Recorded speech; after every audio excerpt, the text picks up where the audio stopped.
Hi, I'm Royce with Viking Wax Press and the Alternative Football Network. This video is another in my series ranking the helmets of various alternative pro football leagues. I rank helmets based on the following categories: personal taste, logo, color scheme, uniqueness, legibility, use of space, and contrast. Each helmet will be ranked from 1 to 10 in these categories with a maximum score of 70 possible. Tiebreakers will go to the team ranked highest in personal taste, then logo, and so on. Today's video is a little different. This is the only video in my helmet ranking series that doesn't include all of the teams from a specific league. Instead, I've chosen my favorites from the best 2 indoor leagues from the past 50 years, the Arena Football League and the Indoor Football League. If you've seen any of my other videos, you probably know I grew up and still live near Portland, Oregon, so this video includes all of the indoor teams Portland or Oregon had in either of those leagues. The remaining helmets are ones I really enjoy. I'll start with my lowest ranked helmet and go up from there, discussing my scores as I go. Number 10, the Portland Forest Dragons were the first AFL team in Portland. I like the name and the idea of a forest dragon, but the color scheme and logo pretty much ruin what could have been a great helmet. I have no idea what silver has to do with a forest dragon, but they chose to go with a silver shell and use a very cartoon-like dragon for the logo, and they seem to have completely missed the word forest in the name since nothing in the design has anything to do with a forest. A bit disappointing for a local fan hoping to revive the wonder I had when the Breakers were in town. Spoiler alert, the best helmets ever. I did go to one game and found it exciting, but I didn't get addicted like I had to the USFL. The Forest Dragons helmet gets a below average 29 out of 70. At number 9 are the Portland Thunder. They were around for 2 years and used a different design each year. I am basing this rank on the helmet from the second year, 2015, when they went a bit crazy with the new photo decal technology and came up with this design. Granted, it is far less boring than the 2014 version, and the concept is amazing, but the photo collage they used was way too busy. If they would have just used the lightning bolts covering the whole helmet with the hammer logo on each side, it would have been great. But they also tried to include a cityscape and silhouetted evergreen trees, which are things that Portland is known for but have nothing to do with thunder, and it messes up the contrast of the hammer logo. Too many competing themes drop this one from potentially awesome status to what am I looking at status. In the end, it's a 34 out of 70. At number 8, the Oregon Black Bears. They started out the 2024 AFL season going 3-0, playing all 3 games on the road due to potentially dangerous playing conditions in the arena they had lined up in Salem, Oregon. When instability troubles shook the league, the Black Bears were dropped, then added back, then dropped again for the remainder of the season.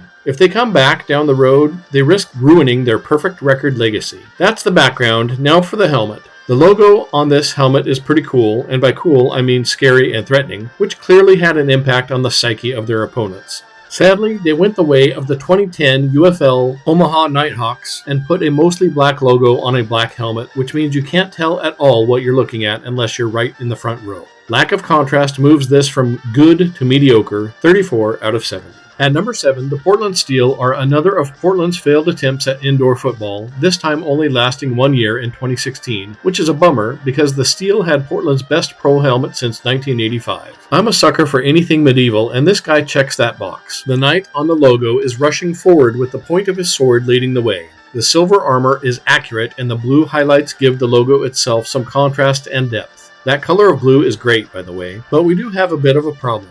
I really don't understand why any designer would place a logo of one color on the same colored helmet, but they did it again in this case. Thankfully, the silver is bright enough and the outline of the logo is bold enough to allow the fans to see it clearly. I wonder though, what would this helmet look like if you used that blue color on the helmet and replaced the blue color on the logo with white or platinum? I think it would be a pretty dang cool helmet. As is, the Steel gets a solid 44 out of 70. At number 6, we have my first non-Oregon team, the Grand Rapids Rampage. This one had such a unique creature on it that I just had to include it on my list. The Rampage Rhino is unique and iconic. The Rhino started out on a black shelled helmet from 1998 through 2006, and then changed to a silver shell from 2007 through 2009. In this case, I'm ranking the silver helmet version. For reasons I don't understand, red goes really well on silver background. See my 80s USFL helmet ranking video for a good Memphis Showboat example. I love the menacing grimace on the Rhino's face and the way his head is lowered in charge. This guy just exudes strength, power, and pokeability. The Rampage helmet gets a solid 47 out of 70. Before I move on to my next team, I want to give a shout out to my favorite Rampage fans, Randy and Adam Snow from the World of Football. They put out a great podcast and YouTube channel covering all things football. You can also find them on Instagram, X, and Facebook. Just search The World of Football or TWOF Kalamazoo. Seriously, I have learned so much about the vastness and rich history of football since I started following them a few years ago. I have a great time participating in their casual NFL Pick'em Challenge, and you will find nobody, and I mean nobody, loves more football than this father-son team. They cover football leagues from America, Europe, Canada, Mexico, Japan, women's leagues, indoor leagues, outdoor leagues. If it's played on a gridiron, chances are they will cover it. Keep up the good work, gentlemen. Number 5 goes to the Jacksonville Sharks of the IFL, not to be confused with the Jacksonville Sharks of the 1970s World Football League, or the Jacksonville Sharks from the Arena Football League, or the Jacksonville Sharks from the National Arena League, even though those indoor teams are technically the same team being bounced around from one league to the other. Anyway, in this case, I'm reviewing the 2024 IFL Sharks, the one with the red shell. The red is the reason I chose to review this one, along with the great logo. The red, though, is unlike any red from any other team I can think of. It's almost a fluorescent red, which makes it different from the other red helmets, and I love uniqueness. The angry shark with the little red gills and cool little swirly wave design on its body are nice touches. Another nice element about the helmet design is the way the tail fin on each side of the helmet wraps around and almost touches the other tail fin in the very back of the helmet. It's simply great use of the space they were given. 49 out of 70 for this cool design. The current version of the Iowa Barnstormers get my number 4 spot. This version of the team plays in the IFL and has a design unlike any other helmet out there. The design transports you back to a time when daring pilots risked their life flying biplanes through barns like the Evel Knievel of their day. The aviator goggles wrap around the entire helmet, and the word Iowa is clear and easy to read on the side strap. One of the most creative helmets out there, 58 out of 70. Sticking with the aviator theme, the Frisco Fighters are my number 3. The sky blue shell on this helmet is beautiful and lets the fighter jet logo stand out clear and strong. The interesting thing about this helmet is the white, orange, and black center stripe doesn't inherently tie into the theme, but somehow helps break up the vastness of the sky like a horizon line at sunset. The jet logo itself conveys speed and authority. This great helmet also gets a 58 out of 70. My second favorite pro indoor helmet is the Massachusetts Pirate helmet. This color of blue is so different from any other helmet, it may be my favorite shell color of any helmet out there. I also love the smart design of turning a pirate's saber into the letter P with a plume around the knuckle guard for emphasis and flourish. The gold highlights help emphasize the pirate theme, which I love by the way. Another great indoor helmet, and another 58 out of 70 score. My top indoor helmet goes to the current AFL's Washington Wolfpack. This one is so far out of the box, it's in its own dimension.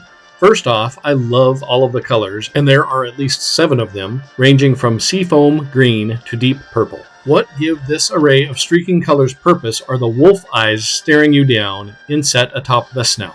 Those eyes follow you, man. Opposing teams must feel like they are being stalked. As unique and creative as this helmet is, it is a bit hard to see the nuances from a distance, and all of the colors blend together, dropping the contrast that makes this one so awesome up close. This one also gets a 58 out of 70. While my top 4 helmets all received 58, the tiebreaker system gives the Washington Wolfpack the slight edge over the rest. The IFL and AFL have had so many teams come and go over the years that it would be too daunting to review them all, but I couldn't leave these out. They are just too unique and creative. Plus, I wanted to include my local teams, even though they didn't realize their potential. As a side note, since I originally recorded this, the AFL has decided to become a whole different league called AF1. So if you're having trouble keeping up with all the indoor football league changes, don't worry, we all are.